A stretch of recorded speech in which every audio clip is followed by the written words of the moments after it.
तो लीजिए सुनिए राजेंद्र राव जी की कहानी उत्तराधिकार। 40 साल की उम्र तक मजे में से साइकिल चलाते रहे। पास पड़ोस के लोग उन्हें साइकिल पर आते जाते देखकर आश्चर्य करते। उन्हें तो नहीं, मगर घर के लोगों को टोकते, इन्हें रोकिए, देखते नहीं ट्रैफिक का कितना बुरा हाल है। और मैंने खुद कई बार पिताजी को समझाया, पास के रिक्शा चालक को ठीक कर दिया, मगर वे नहीं माने। मौका पाते ही चुपके से साइकिल लेकर निकल जाते। उनका साइकिल चलाना तभी बंद हुआ जब मोहल्ले से सटे हाईवे पर फ्लाईओवर बनाने का काम शुरू हुआ। उसके बाद तो हम सब का सड़क पर आना जाना दुभर हो गया। स्वर्णिम चतुर्भुज योजना के अंतर्गत बनती सड़कों के निर्माण कार्य को जिसने देखा वह दृश्य की भयावहता को समझ सकता है। मिट्टी के चलायमान टीलों और खुदते हुए बड़े बड़े कुओं के आजू बाजू नित्य बदलती पगडंडियों जैसी सर्विस लेन पर धूल उड़ाते वाहनों की कतारें रेंगती हुई चलती, अक्सर जाम लग जाता। जब रिक्शे से भी निरापद निकलना संभव न रहा, पिताजी ने एक दिन मुझसे कहा, आज बैंक से मेरी पेंशन के रुपए लेकर आओ। तो एक काम करना, कालीबाड़ी के सामने सड़क के डिवाइडर पर एक अपाहिजा बैठती है, उसे एक ब्रेड या जलेबी खरीद कर देते आना। मैं उसे हर हफ्ते कुछ खाने का सामान दे आता था, मगर अब निकलना बंद हो गया। आज यह काम जरूर कर देना। बैंक से रुपए लेकर निकला, एक बड़ी ब्रेड खरीदी और अपाहिजा की तलाश में निकला। कालीबाड़ी हाईवे पर ही डिवाइडर तो क्या, पूरी सड़क ही खुदी गई थी। बीसीओ, हैवी अर्थ मूविंग मशीनें और डायनासोर जैसी बड़ी बड़ी क्रेनें गतिमान थी। मोटरसाइकिल से दोनों ओर की सर्विस लेन छान डाली, मगर वह विकलांग नजर नहीं आई। उस गर्दो गुबार में कहीं किनारे बैठना मुमकिन ही नहीं था। सड़क के कई भवन और दुकानें तोड़ी गई थीं। ऐसी ही एक अध टूटी चाय की दुकान पर निर्माण कार्य में लगे मजदूर जमा थे। उनसे पूछा तो चाय वाले की बीवी ने बताया, हाँ, एक बूढ़ी तो बैठती है, मगर कल से दिखाई नहीं दी। हो सकता है गोदाम की बगल वाली गली में पड़ी हो। थोड़ा आगे जरूर हार्डवेयर का एक गोदाम था। वहां के चौकीदार से पता चला कि गोदाम का चबूतरा और छज्जा 4 लेन की भेंट चढ़ गया है। तो बूढ़ी वहां कैसे बैठे हो सकता है? अग्रसेन भवन के सामने हो। बहरहाल वह नहीं मिली। निराश होकर मैं चाय वाले के पास गया और वह ब्रेड आगे बढ़ाकर कहा, आ जाए तो उसे दे देना।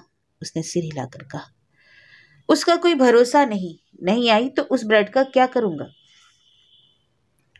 अरे नहीं आई तो तुम ही इस्तेमाल कर लेना, मैंने झुंझलाकर कहा। बाबू, उसके लिए लाए हो तो उसी को देना, मैं उसकी चीज नहीं रखूंगा। वह जोगी जोगिन का मामला है और वह हर किसी के हाथ से लेती भी नहीं। और ब्रेड कौन खराब हुई जा रही है, कल ट्राई कर लेना। अच्छा, राग पाल लिया, मैंने सोचा, और ब्रेड को डिक्की में रखकर किसी भिखारी की तलाश में बाजार की तरफ निकल गए। वहां एक सिरे से दूसरे सिरे तक 2 चक्कर लगाए, मगर एक भी भिखारी या भिखारी दिखाई नहीं दी। ऐसा भी कोई चरित्र नहीं मिला जिसे वह 10 रुपए वाली डबल रोटी पकड़ाई जा सके। मुझे लगा कि 10 साल पहले के मुकाबले देश में गरीबी कुछ कम हुई। अभावों से जूझते हुए लोग नजर आते थे, मगर ऐसे नहीं जो दान लेने के इच्छुक हो। हालांकि यह अनुमान ही था। घर पहुंचकर पिताजी को बताया तो बोले, कोई बात नहीं, आते जाते जब भी दिखाई दे उसे दे देना। उनको पेंशन के रुपए पकड़ाए तो 10 का नोट मुझे दिया। मैंने लेने में अचकचाया तो बोले, यह उसी के निमित्त है, अभी तो और भी है उसके हिस्से का, तुम इसे रख लो। अगले हफ्ते फिर एक बार तकलीफ दूंगा, तब केले या पाव भर जलेबी दे आना। मैं अपने प्रथम प्रयास में ही असफल रहा था, इसलिए उनकी बात सुनकर उलझन सी हुई। मगर पिताजी की आज्ञा में कुछ ऐसी भावना शामिल थी कि उसकी अवहेलना करना अविवेकपूर्ण लगा। उस समय तो चुप लगा गया, मगर बाद में जाने क्यों मन में एक बेचैनी सी करवटें लेने लगी। एक अपाहिज भुक्षुणी को ढूंढकर एक ब्रेड या कुछ खाने का सामान दे आना ऐसा कोई मुश्किल काम नहीं था।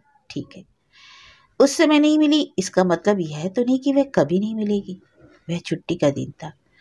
दोपहर बाद में मोटरसाइकिल लेकर हाईवे की ओर निकल पड़ा, अपाहिजा की तलाश में। कुछ देर तक जाम में फंसा रहा। क्रेन से पिलर का ढांचा उतारा जा रहा था। राह खुली तो धूल और धुएं में नहाता, ट्रकों के आजू बाजू होता, किसी तरह उस चाय की दुकान तक पहुंचा। वहां सुबह की तरह मजदूरों की भीड़ नहीं थी। मुझे पहचान कर उसने उत्साहपूर्वक कहा, अरे बाबू, उस घड़ी जैसे ही आप गए, जाने कहां से वह बूढ़ी घिसटती हुई आ गई। मुश्किल से 5 मिनट का फासला रहा होगा। देखिए देखिए, वहां बालू के ढेर पर बैठी है, दे आइए जाकर। मैंने मोटरसाइकिल खड़ी की और ब्रेड लेकर उठा और गया। निर्माणाधीन सर्विस लेन के किनारे बालू के बड़े ढेर के अवशेष पर बैठी थी। पास से देखने पर मालूम हुआ उसके दोनों पैर नहीं है। ऐसा लगता था जैसे कूल्हे के ऊपर का धड़ बालू पर टिका। तार तार सी पुरानी जैकेट और लंगोटी नुमा अधो वस्त्र वह एक हाथ के सहारे टिककर बैठी थी। निरंतर धूप में बैठने से झुलसी हुई काया और बेतरतीब कटे हुए बाल उसे देखकर लग रहा था जैसे किसी झरने के नीचे नहाकर आई हो। जितना भी शरीर सामने था, उस पर गंदगी या धूल मिट्टी का नामो निशान तक नहीं था। सिर के बालों को समेटकर एक रिबन से बांधा हुआ था। धुले हुए चेहरे पर 2 आंखें थी जिनमें चमक दिखाई देती थी। शेष शरीर निस्तेज और निष्क्रिय सा था। वह सामने जा खड़ा हुआ तो उसने मुंह फेर लिया। पहुंचने से पहले ही मेरा उत्साह जाता रहा। प्रथम ग्रास मक्ष का पहली नजर में ही नापसंद हो गया था। मुझे देर तक अकबकाया सा उसकी उपेक्षा का दंश झेलता सामने खड़ा रहा। समझ में नहीं आया कि क्या कहूं उससे। फिर मृदुल और स्नेहसिक्त स्वर में बोला, माता जी, ये ब्रेड लीजिए, आपके लिए लाया हूं। पहले तो ऐसा लगा कि उसने सुना ही नहीं, मगर गौर से देखने पर आभास हुआ कि वह सिर हिलाकर मना कर रही है। मैंने ब्रेड आगे बढ़ाई तो वह बाईं ओर घूमकर एकदम विमुख होकर बैठ गई। मैंने चुपचाप वह ब्रेड उसके पास रखी और वापस लौट आया। चाय वाले ने कहा, क्या हुआ बाबू, ब्रेड नहीं ली ना? बात यह है कि वह हर किसी से कुछ लेती भी नहीं, आप किसी और को दे दो। मैंने पिताजी वाली बात बताई तो उसने सुझाव दिया कि यह बात उसे कही जाए तो शायद ले ले। मैं हिम्मत जुटाकर फिर बालू के ढेर तक गया और ब्रेड को उठाकर उसकी ओर बढ़ाते हुए कहा, यह मेरे पिताजी ने भेजी है। वे हर महीने आपको देने के लिए आते थे, मगर अब घर से निकल नहीं पाते हैं। आप इसे रख लो। लग तो ऐसा रहा था कि वह सुन रही है, लेकिन ताज्जुब। उसने हाथ बढ़ाकर ब्रेड ले ली। मेरा मन खुशी से खिल उठा। ऐसा लगा जैसे कोई मुंह मांगी मुराद मिल गई। चाय वाला दूर से यह दृश्य देख रहा था। मेरे पहुंचते ही चहक कर बोला, इन्हें कोई भिखारी या पागल नहीं समझिएगा बाबू, ये जोगिन है। अभी ये सिंधी ठेकेदार के यहाँ से आई है, उनके अलावा इन्हें कोई छू नहीं सकता। समझते हैं, एक बार ठेकेदार मरते मरते बचे थे, तभी से उनकी घरौतीन इन्हें बहुत मानती है। मैंने घर लौटकर पिताजी को अपने अभियान की सफलता के बारे में बताया तो वे प्रसन्न हुए। 20 रुपए का नोट देकर कहा, कुछ दिन बाद जब भी तुम्हें मौका मिले उसके लिए गरम जलेबी लेकर जरूर जाना। मुझे यह सुनकर ना तो कोई कोफ्त हुई और ना ही उलझन। मैंने विभागीय प्रोन्नति की लिखित परीक्षा पास कर ली थी। अगले हफ्ते उसके लिए साक्षात्कार था। मैं वरिष्ठता क्रम में 3रे स्थान पर था, इसलिए अधिक आशान्वित तो नहीं था, परंतु मन में चाह थी जो बार बार सिर उठा लेती थी। अब उसका कोई क्या करे। वह तिथि आई तो साक्षात्कार देते हुए मुझे आभास हो गया कि पदोन्नति हो जाएगी। किसी भी नौकरी पेशा के जीवन में यह एक आत्मोत्कर्ष का चीर प्रतिष्ठित पल होता है। प्रमोशन ऑर्डर में आया तो ना जाने क्यों मुझे पिताजी की प्रिय पात्र अपाहिजा की याद हुआ। निश्चय किया कि उसके लिए कोई बढ़िया मिठाई लेकर जाऊं। उसने दूर से ही मेरे हाथों में मिठाई का डिब्बा देख लिया और घिसट कर वहां से जाने लगी। घिसटते हुए भी इतनी तेज चाल हो सकती है, मुझे अनुमान नहीं था। जब तक मैं बालू के ढेर पर पहुंचू वह दूर जा बैठी। मैंने भी हार नहीं मानी। उसके पास पहुंचकर ऊंची आवाज में कहा, माताराम, ये पिताजी की ओर से है। उन्होंने जलेबी के लिए कहा था, मगर वह थी नहीं, इसलिए खोए के लड्डू ले आया हूँ, आप ले लीजिए। उसने हाथ के इशारे से डिब्बा खोलने को कहा। मैं उसका आशय समझ गया।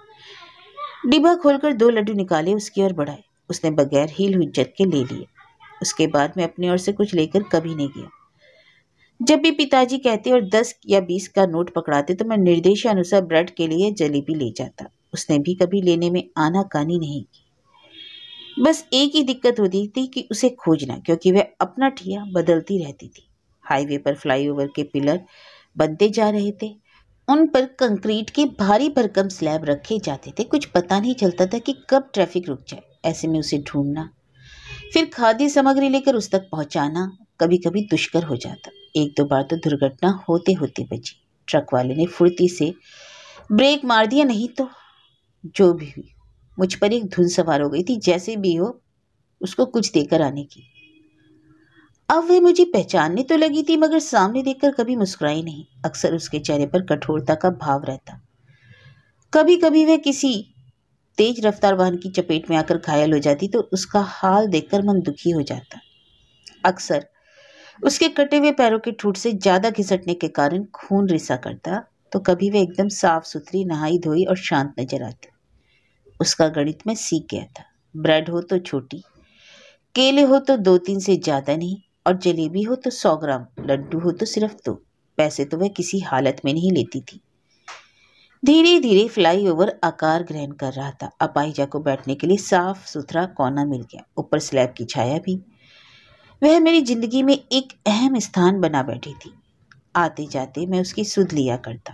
मेरी तरह क्या, पिताजी की तरह के कई संवेदनशील लोग थे जो उसके लिए कुछ करने को आतुर थे। सरकारी अस्पताल का एक कंपाउंडर था जो उसकी मरहम पट्टी कर जाता था। ठेकेदारनी उसको नहला धुला देती, शायद कपड़े भी संभाल देती थी। एक दंपत्ति तो कार से उतरकर उसके पास देर तक बैठा रहता था। पिताजी को 90 वर्ष की उम्र में कैंसर हुआ। उनका इलाज शुरू हुआ, लेकिन दिन ब दिन तबीयत बिगड़ती जा रही थी। वे अक्सर अपाहिजा को याद करते हुए उसे कुछ न कुछ देकर आने को कहते, और एक दिन ऐसा हुआ कि वह ढूंढे नहीं मिली। किसी को कुछ पता ही नहीं था कि वह कहाँ चली गई। हफ्ते, 2 हफ्ते, यहाँ तक कि 1 महीना गुजर गया।